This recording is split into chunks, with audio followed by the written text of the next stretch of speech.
Ya, pasca kasus pembalakan yang menimbulkan korban di Jalan Macan Lindungan Ilir Barat 1 pada Senin malam 24 November 2025, pihak kecamatan bersama unsur keamanan bergerak cepat meningkatkan patroli di kawasan rawan.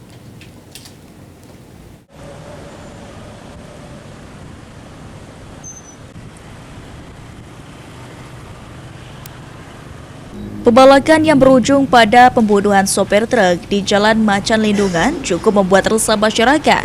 Ditemui pada Jumat 28 November 2025, Camat Ilir Barat 1, Alexander menyampaikan rasa duka atas insiden pembalakan di Jalan Macan Lindungan.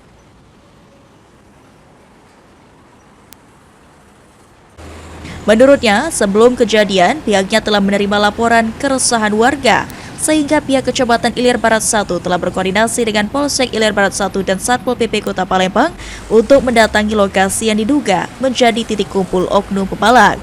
Namun insiden tersebut tetap terjadi pada malam harinya.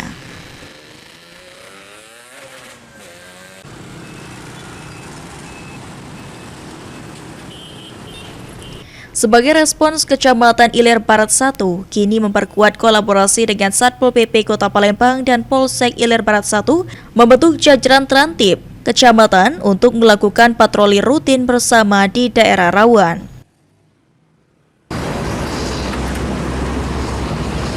Dan telah berkoordinasi dengan Satpol PP Kota Palembang dan Kapolsek Ilir Barat 1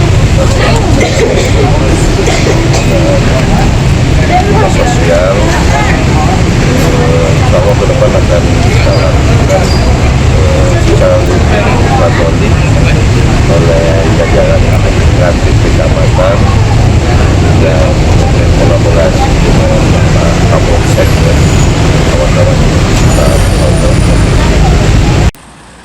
Melalui patroli gabungan ini, kecamatan berharap tidak lagi terjadi pembalakan terhadap sopir truk maupun warga, dan diimbau kepada para sopir dan warga agar dapat segera melapor ke Polsek Ilir Barat 1 jika menemukan tindakan pembalakan agar dapat segera ditindaklanjuti. Muhammad Aidil, PAL TV.